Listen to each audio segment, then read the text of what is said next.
কি ব্যাপার? কি দেখতেছো? ওটার মধ্যে কি রে? কি আছে? এর মধ্যে কেক আছে, জন্মদিনের কেক। এটাতে মধ্যে কেক? দে না রে, আমি একটু খাই, দে। কেক খাবে? এখন তো কেক খাওয়া যাবে না। কেক খেতে হলে তোমাকে অপেক্ষা করতে হবে। পরে আমার গার্লফ্রেন্ড চলে আসবে, আমরা দুজন মিলে কেকটা কাটবো। আর কেকটা কাটার পরে তোমাকে আমরা খেতে দেবো। দিস কিন্তু, নাহলে কিন্তু আমি খেতে দিব না, নষ্ট করে দিব। রাস্তায় বাকির সঙ্গে কি কথা বলছো? আরে তেমন কিছু না, আমাকে প্রশ্ন করতেছিল, তাই আমি উত্তর দিচ্ছিলাম। আচ্ছা, তোমাকে আমি কতবার বলেছিলাম আমি আমার জন্মদিনে আমার সব বন্ধুদের দাওয়াত দিতে চাই, কিন্তু তুমি সেই কথা না শুনে আমাকে এখানে ডাকলে কেন? সবাইকে দাওয়াত দেওয়ার কি আছে? তোমার জন্মদিন তুমি সেলিব্রেশন করলেই তো হবে। আমি একটা ছেলের সাথে রিলেশন করি, সেই ছেলেটা আমার জন্মদিনে কি কি করছে সেটা ওদের দেখার দরকার নাই? দেখো মিথিলাম, জন্মদিন তো তোমার, তুমি হ্যাপি হলেই হলো। আমি ভেবেছিলাম আমি এসে বুঝালে হয়তো বা তুমি বুঝবে, কিন্তু তুমি তো বুঝার মানুষ না, তোমার মন মানসিকতা কখনোই চেঞ্জ হবে না। তোমাকে আমার জন্মদিন পালন করতে হবে না, তুমি থাকো, আমি গেলাম। তুমি খাও, তোমার ক্ষুধা লেগেছে তাই না? যার জন্মদিনে কেক নিয়ে আসলাম সেই কেকটা খেলো না, তুই তাহলে পুরো কেকটাই খেলো। জানিস আমার আজকে জন্মদিন। কি বলো সত্যি? হ্যাঁ, আজকে আমার বড় জন্মদিন, কালকে আমার ছোট জন্মদিন ছিল, কালকে ছোট কেক খেয়েছি। তুমি তো পাগল, আমি আবার ওর কথা ফিরে যাচ্ছি। ঠিক আছে, তুই তাহলে থাক, তখন কেক চেয়েছি খেতে দেসনি, মনে থাকবে।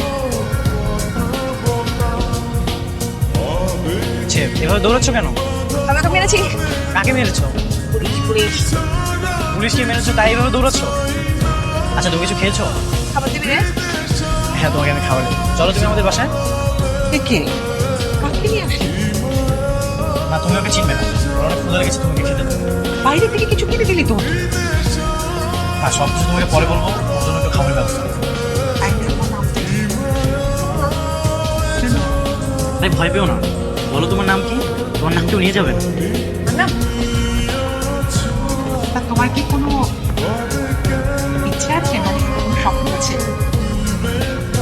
আচ্ছা তো পরে তার কথা বলে কাজ নেই, খাওয়াটা শেষ হলে তোমাকে যেখান থেকে এনেছি সেখান থেকে ফেরত এসে তোদেরকে তুমি আমার কল রিসিভ করতেছো না কেন? যখন যা ইচ্ছে হবে তুমি তাই করবা। আমার বয়ফ্রেন্ড, আমি তো তোমাকে ভালোবাসি।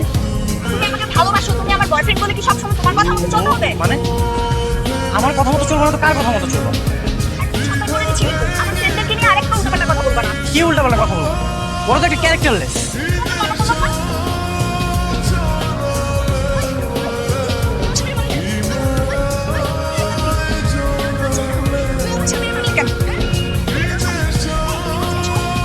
ও আমার স্বামী, আমার বউ।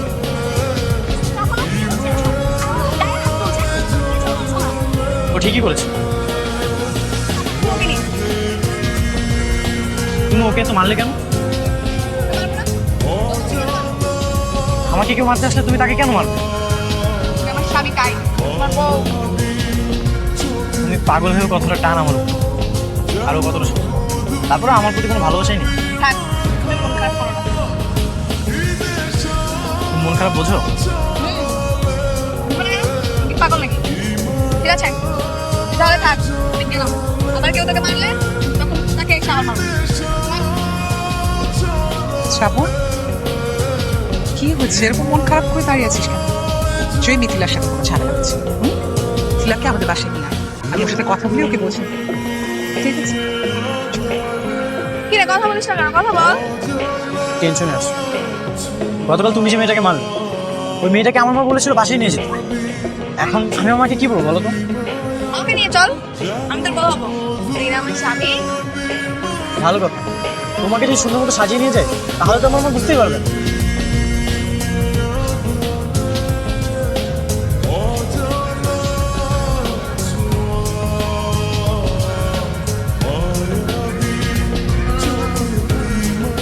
এই তো, তোমাকে এখন অনেক সুন্দর লাগছে। তোমাকেও। চলো এখন তোমাকে আমাদের বাসায় নিয়ে যাবো, আমার মায়ের সঙ্গে পরিচয় করে দিবো। সেখানে যেয়ে কিন্তু একদমই পাগল করে যাবে। হাই, তোকে পাগল লাগে? পাগলামি করবো? অবশ্যই করবো। চলো অনেক খাবার কিনবো। তো আগে করা যাবে না। খাবার খেয়ে ঠিক আছে, যা, পাগলামি করবো না। চলো।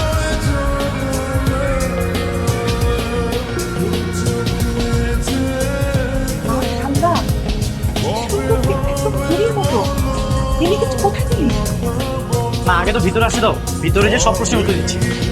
এসো মা, ভেতরে এসো, এসো। শ্রাবণ, তোকে না আমার দেখি খুব চেনা চেনা লাগছে, কোথায় জানি আগে দেখেছি, বুঝলি? দেখতেই পারো মা, রাস্তায় চলার পর হয়তো কখনো দেখেছো। কোথায় দেখেছি সেটা মনে করতে পারছি না। মা, তোমাকে এত কিছু মনে করতে হবে না। আর ও আজ আমাদের বাসায় প্রথম এসেছে, মিষ্টি দিবা না? ও হ্যাঁ হ্যাঁ, এক্ষুনি আসছি। সাবধানে যেও, ওকে পৌঁছে দিয়ে আসিস। আবার এসো মা, আবার এসো।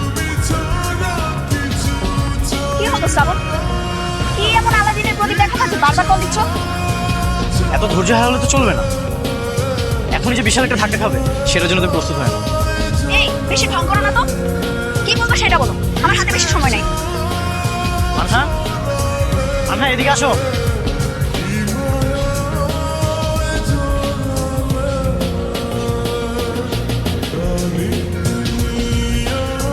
দেখো তো ওকে কেমন লাগতেছে, তোমার চেয়ে কত সুন্দরী দেখেছো? কে আপনি? শ্রাবণ? কি মেয়ে? আমার প্রিয়তম। তুমি বলেছিলে না আমি কখনোই কোনো সুন্দরী মেয়ের সঙ্গে রিলেশন করতে পারবো না? দেখেছো ও তোমার চেয়ে কত সুন্দরী। তো আমাকে ডেকেছো কেন? তোমাদের প্রেমের ট্রিক দিতে? এই যে এত রাগে গজগজ করছো, আর এইটা দেখার জন্যই তোমাকে আমি এখানে রেখেছি। তুমি না বলেছিলে আমার নাকি চরিত্রের সমস্যা, আর এখন তো দেখছি তোমারই চরিত্রের সমস্যা। একটা গার্লফ্রেন্ড থাকতে আবার একটা মেয়ের সাথে ঘুরে বেড়াচ্ছ। কিসের গার্লফ্রেন্ড?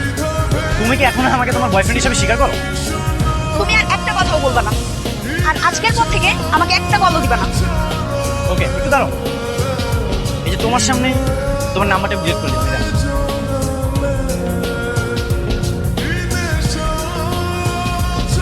আচ্ছা মানহার, তোমাকে যদি আমি কোনো একটা বাসা ভাড়া করে দিই তুমি কি ওখানে থাকতে পারবে? হ্যাঁ পারবো তো। তুমি কি থাকবা? না কিন্তু পালিয়ে যাবো। হ্যাঁ আমি থাকবো, কিন্তু রাত্রে তোমাকে একাই থাকবো। খাবার কিনে দিবা তো? হ্যাঁ আমি তোমার জন্য 3 ধরনের খাবার নিয়ে নেবো। ঠিক আছে, তাহলে থাকবো। ঠিক আছে আসো। আগে ভাড়াটিয়া 2 মাসে ভাড়া না দিয়ে এসব জিনিসপত্র রেখে চলে গেছে। যেহেতু তোমরা নতুন বিয়ে করেছো, কে করলে এগুলো ব্যবহার করতে পারো। Thank you. তাছাড়া তোমাদেরকে বাসা থেকে মেনে নিলে তো তোমরা এমনি বাসায় চলে যাবে। জি, আমি আমাদের বাসায় কথা বলে খুব তাড়াতাড়ি ওকে আমাদের বাসায় নিয়ে চলে যাবো। সমস্যা নেই, তোমাদের যতদিন ইচ্ছে ততদিন থাকবে। আমার নিজের বাসায়ও তো বড় বড় দুটো মেয়ে আছে। সেই জন্য আগে আমি ওর নিশ্চিত করছি, যেহেতু আমাদের বাসায় কিছু জানে না, সেই জন্য আমি দিনের বেলায় ওর খোঁজ খবর নিলাম। কোনো টেনশন করো না। কি বাসা পছন্দ হয়েছে তো? ঠিক আছে, তাহলে তোমরা থাকো, আর যদি কোনো সমস্যা হয় আমাকে বলবা। অবশ্যই। থাকো। কি বলেন ভাই, শ্রাবণ ও বউকে নিয়ে আপনার বাসায় বাসা ভাড়া নিতে এসছে? কি ভাবি, আসলে শ্রাবণ তো আমাকে চিনতেই পাইনি, তাছাড়া আমাদের মধ্যে তেমন তো যোগাযোগ নেই। ওরা এখন কোথায়? আমি ওদেরকে ভুলে ভালিয়ে করে ওদেরকে রেখে দিয়েছি। এটাকে কিন্তু আমার ভালো মনে হচ্ছে। শ্রাবণের সঙ্গে কথা বলে ওদেরকে নিয়ে যাবে। সে এখন বিয়ে করেছে, বুঝছেন না, এইভাবে থাকলে মান সম্মানের ব্যাপার না। আচ্ছা ঠিক আছে ভাই, আপনি ওকে বুঝতে দিন আছে, আমি জানি। ঠিক আছে, আমি একটা ব্যবস্থা করছি। ঠিক আছে ভাবি, আমি ওদেরকে থেকে শুনিয়ে রাখবো। আসসালামু আলাইকুম। জি, ওয়ালাইকুম আসসালাম। কি ব্যাপার মা, হঠাৎ তুমি ছাদে আসলে? কিছু বলবে? খুব বড় একটা ঘটনা, তুই আমাকে জানানোর প্রয়োজন বোধ করলি না। মা মন ঘুরে গেছে। তুই কালকে সকালে যাবি, মেয়েটাকে বাসায় নিয়ে আসবি। তুই বাসায় এনে কি হবে? কি হবে মানে? তুই দিয়ে দেবো, আনবি তো? চল, আমি মনে কিন্তু খুব কষ্ট পেয়েছি। রাজা বলেছি সব মনে আছে তো? শোনো, বাড়ির ভিতরে যে কোনো পাগলামি করবে না। আর ভিতরে যেয়ে আমার মাকে সালাম করবে। না না এভাবে না, আমি দেখাচ্ছি। কি যে হবে, চলো। শ্রাবণ, এই মেয়েকে তো আমার আগে থেকে পছন্দ, তুই শুধু শুধু এত ঢং করলি কেন? না আসলে ওর বাবা কেউ, আমি ভেবেছিলাম এগুলো বলার পর তুমি তাকে নিয়ে, কিন্তু আমি ওকে অনেক ভালোবাসি, ওকে হারাতে চাই না। কেন মেনে নেব? এরকম ফুটফুটে একটা মেয়ে, আর কি পাগল যে আমাদের সাথে মানিয়ে নিতে পারবে? আচ্ছা পাশে কি কোনো বাজার আছে, নাকি বাজার করে নিয়ে আসবো? রে বাবা, দেখেছো আমার ছেলের এত পরিবর্তন। অন্যান্য সময় জোর করে বাজারে পাঠানো যায়, এখন নিজে থেকে বলছে বাজার লাগবে। ঠিক আছে বললাম না বাজার। আবার অভিমানও আছে আমার ছেলে, আর তুই তোর অভিমান, আমি ওর সাথে গল্প করবো। এসো মা। না না না, আমি ওকে সাথে বাজারে নিয়ে যাবো, তুমিও নিয়ে আসি। হ্যাঁ আচ্ছা, মা দেখো তো শাড়িটা কেমন হয়েছে, মানাবে না? দেখি। বাহ, অনেক মানাবে।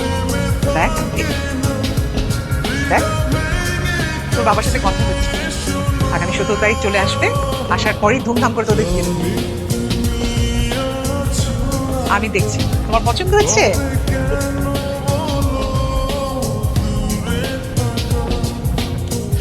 আমি কার কাছে এসে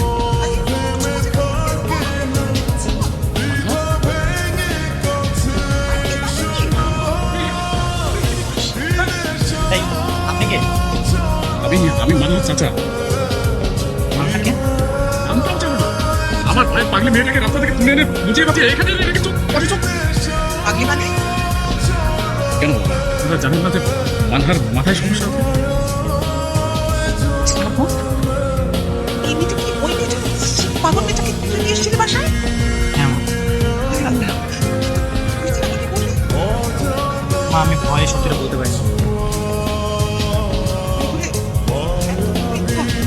মা, তোর বাড়ি চল। আয়, আমি মানহার অভিভাবক, তুই ওকে বাড়িতে নিয়ে যাচ্ছি, ভালো তো আপনাকে।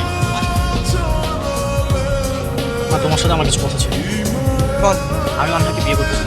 আবার ওই একই কথা, পাগল মেয়েকে নিয়ে তুই সংসার করবি কি করে? না আমার তো কোনো সমস্যা নেই, আমি মানিয়ে নিতে পারবো। আমি মেনে নিতে পারবো।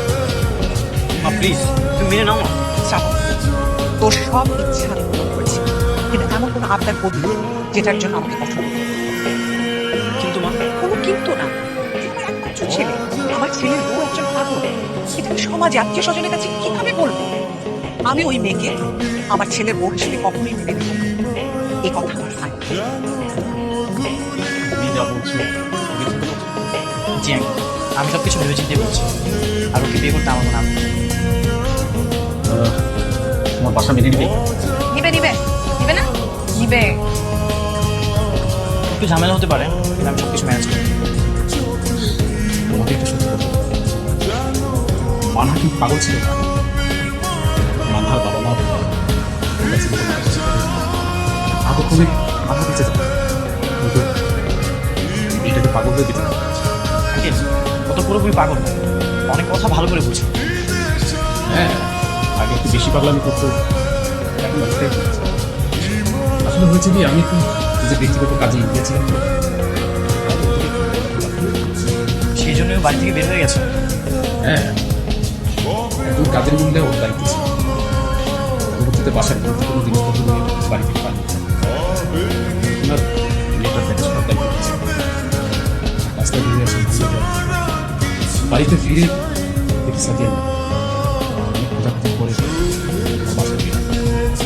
তবে আঙ্কেল আমার মনে হয় কি ওর চিকিৎসা করলেও দ্রুত ভালো হয়ে যাবে। তবে আমার কাছে কি মনে হয় জানো, সবথেকে বড় চিকিৎসা হচ্ছে ওরা কিন্তু আঙ্কেল আপনি তাহলে বিয়ের ব্যবস্থা করেন, আর আমি আমার মায়ের সঙ্গে কথা বলছি। ঠিক আছে। ঠিক আছে আমি তাহলে আসি। হ্যাঁ বল, মা আমি মানহাকে বিয়ে করবো, আর সেটা খুব তাড়াতাড়ি। তোকে কি বলেছি সেটা মনে নেই? তুমি যদি আমাকে বাসা যেতে না দাও তাহলে আমার কোনো সমস্যা নেই। মানহার মধ্যে একটা মানসিক ভারসাম্যের মেয়ের পাশে থাকাটা আমার খুব দরকার। ভালো চিকিৎসায় মানুষের সাপোর্ট পেলে মানহা খুব দ্রুত সুস্থ হয়ে উঠবে। তার মানে তুই আমার কথা শুনবি না, বিয়েটা তোর করতেই হবে। হ্যাঁ মা, তাহলে আমি ফোন করেছিস কেন? আমি আমার সিদ্ধান্তটা জানার জন্য তোমাকে কল করছি। এতে যদি তোমার কোনো আপত্তি থাকে আমি আমার সিদ্ধান্তটা বদলাবো।